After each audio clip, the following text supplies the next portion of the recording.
Am I the jerk for not telling my fiance I used to work as an escort? I'm a 35-year-old female. I just got engaged. I've been with him for over 2 years and he's amazing. And I think he'd be a great father to my children. There is, however, a secret that I haven't revealed. About 3 years ago, before I met him, I briefly worked as an escort. It wasn't long, about 4 months, and I don't have some sob story about how I felt abused and exploited because frankly I didn't. Like any job, it had its good parts and its bad parts.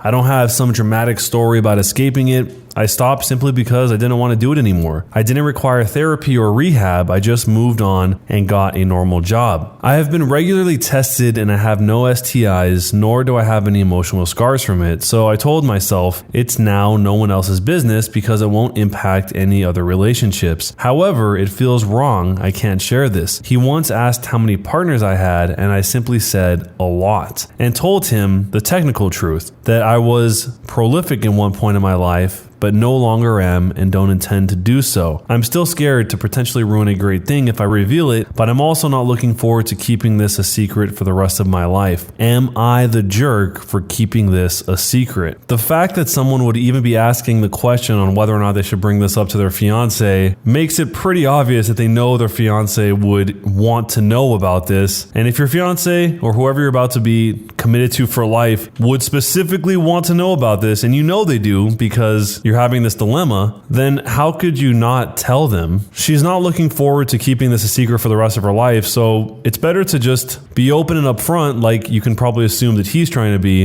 instead of dropping this on him 10 years into the relationship and then having it be an explosive thing where you hid something that was maybe a big deal to him, or maybe it won't be. But let me know what you guys think. What would you do if you were in this situation? And is she the jerk or not for not telling her fiance she used to work as an escort? Am I the jerk for canceling the family trip because my stepson damaged my plants? I grow indoor plants and keep them around the house, whether by the kitchen window or out on the front porch. I have a variety of plants like lily, aloe vera, and also flowers, and they all require care and attention. It's a hobby of mine, and because I don't own enough space, I just stick to indoor planting. I have a 16-year-old stepson, Sean, who loves to pull all kinds of pranks and has been trying some weird pranks on me lately. I don't mind it as long as he's happy, and also because nothing is too serious, just hiding my farming tools / replacing them with damaged ones and so on. He just keeps messing around like any other kid. Days ago, he posted a Facebook video of him spraying cold water on me while I was sleeping. It was embarrassing since he shared it with my family. I got mad at him and had him deleted despite him begging me to let him keep it. He kept skulking afterwards and had his mom try to convince me to let him repost the video, but I thought that was a crazy request. Sean suddenly became friendly and asked if he could water my plants. I was glad he asked and gave him the watering can and told him to start watering the plants in the kitchen. He was gone for a few minutes, then he got back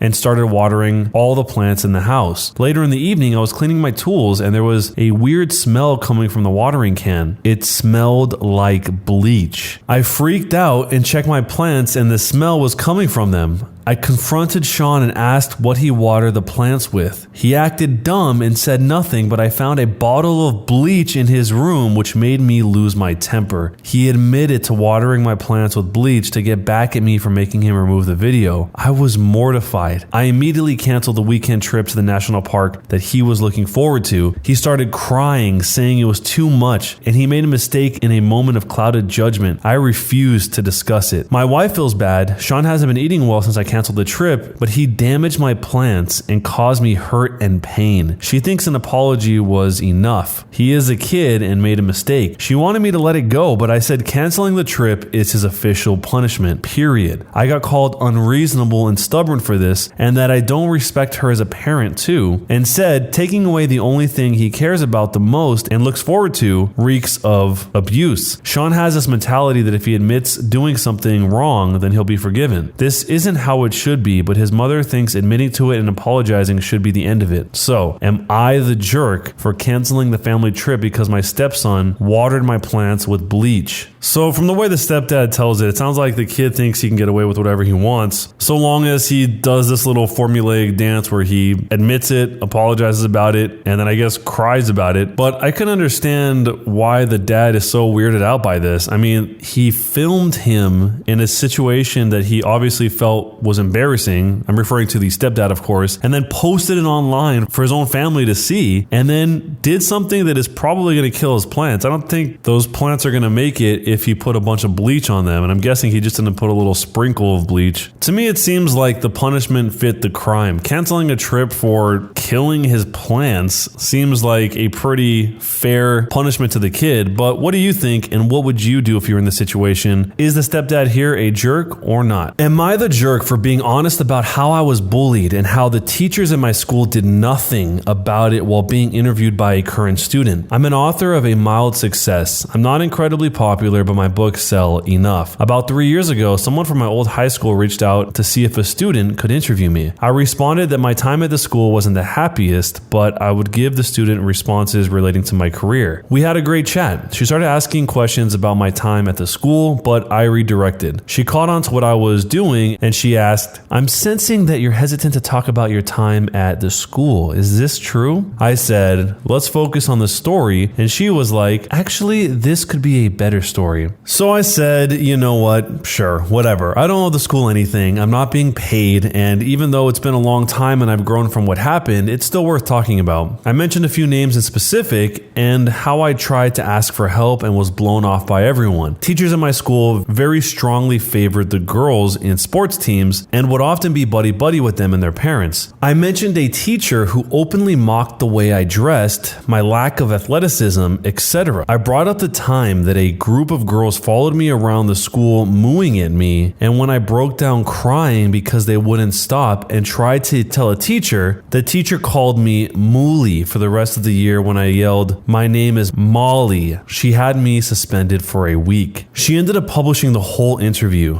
Nothing exactly went viral, but there were posts on Facebook with a ton of comments that caused some commotion in that community. A few weeks later, I was contacted by a school official who chastised me for bringing up old wounds and trying to paint veteran teachers as bad people when they were going through difficult times already. The teacher responsible for the Mooly incident had a local lifetime teaching award taken away from her after it all came out. So, was it really worth it? And maybe I did remember things wrong. Finally, a handful of my old classmates, many of them stuck around town, found me, and I was barraged with a ton of messages telling me that I'm ruining the reputation of the school and of several prominent community members. This was X years ago, so why can't I just get over it? Some of them obviously haven't changed. It was a long time ago, yes. I don't really know how I feel about how this all went down though. I know times are tough for teachers right now. I didn't set out to hurt anyone. I was just telling my truth. So, am I the jerk? So, as a lot of people have already said, he's afraid of painting veteran teachers as bad people, but from the sounds of it, they were bad people. He's not painting them as anything. Or at the very least, their actions in these key moments were bad. Someone even thought that the teacher who called the OP Mooly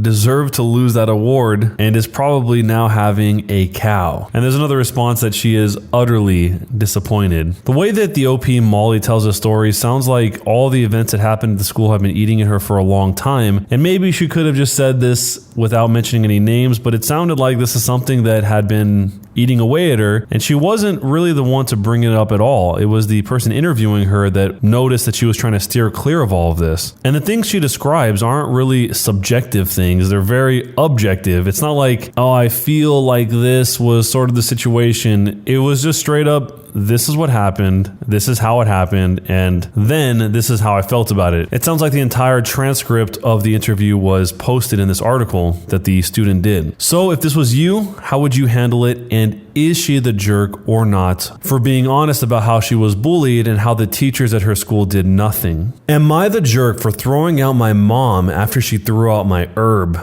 So, I am a 30-year-old man. I'm single and I live alone in a house that I own. A few months ago, you know what happened and my mom lost her job, so I decided to let her stay with me. I have a medical herb card and I smoke every day. I knew my mom disliked herb, so I warned her before she moved in that I would be smoking herb daily and would not stop for her. She agreed and only asked that I smoke outside, which I thought was a relatively reasonable request. Herb has a strong smell smell, and many people don't like it. At first, this worked out fine, but she started making remarks about how I should quit, etc. I mostly ignored them / brushed them off. Then it evolved into her demanding that I quit, as if I were still a child and she could issue orders to. I refused and told her that she can move out if she doesn't like it. She started crying, saying that I don't love her, I have a problem, etc. The next day I come home from work to find her waiting for me. She explained that she flushed my herb, about an ounce, for my own good, and then demanded that I go to treatment. Well, predictably, I was furious, and not even really about not having the herb anymore. It is pretty cheap. I usually buy an ounce for $125 and I can easily get more. It was about her total lack of respect for me. I'm an adult. I own my own house. I have a good job and have approval from the state to legally purchase and possess this. So someone I'm doing a huge favor for, demanding that I stop and throwing out my stuff when I refuse, is extremely outrageous to me, even if she gave birth to me 30 years ago. Anyway, we argued about this for a while, and it became clear to me that she was not sorry at all, and that she would probably do it again. So I told her she can't live with me anymore. I gave a month, but she was already packed and drove to my brother's house a couple of hours away. She obviously thinks I'm a huge jerk, and so does my brother, but I think that's mostly because she is his problem now. So, am I the jerk? Based on the way this went down, it's probably just a matter of time until the mom finds something that she doesn't like that the brother does and then destroys that. I mean, he already explained that it's legal and he sounds like he has his whole life together, but she wanted to impose her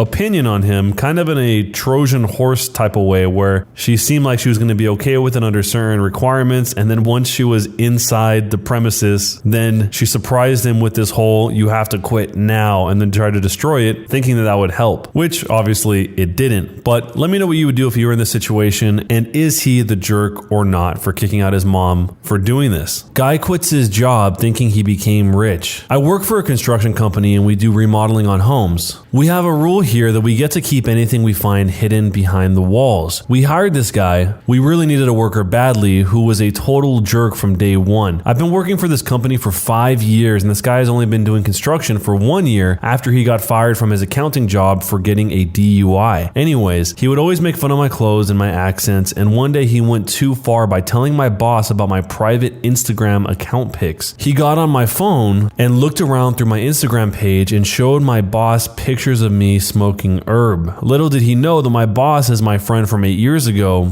and we used to smoke together before we both quit. I was so mad that he violated my privacy that I made a plan to screw him over. He was the kind of guy who would always come in late and complain that trains or traffic is why he was always late. One day, I overheard him saying that if he won the lottery, he would quit his job for not getting the respect he deserves. You have to earn your respect here. One day, I bought some fake gold coins online, and I put them in a metal box I found at the antique store and waited for a chance to hide it in a wall. Luckily, I did not have to wait long. The day he found the coins, it seemed like it was his best day ever. First thing he did when he opened the box, he called my boss an effing loser, and he quit immediately on the spot, and he said, "F this place, I'm rich." Lol. Little did he know that was the best day of my life. After he quit, my boss told us that he was going to fire him anyway for always showing up late, and I wish I could see the look on his face when he finds out the gold coins are fake. The best $40 I spent in my entire life. Was I the jerk? So basically, he didn't have to do anything at all. The guy was about to not be working there very, very soon. He just turned it into a very eventful exit rather than a commonplace one where the boss says, "Hey, you're late all the time. You got to get out of here." This is kind of like a more specialized version of those pranks you see where people buy fake lottery tickets and then they make people think that they won the lottery. And those are more sad than they seem like they would be, because you see the entire emotional spectrum flash through the faces of people that think that they've won the entire lottery, and then they find out it was just a prank. So let me know what you would do if you were in this situation, and is he the jerk or not for making this guy think he became rich and quitting his job?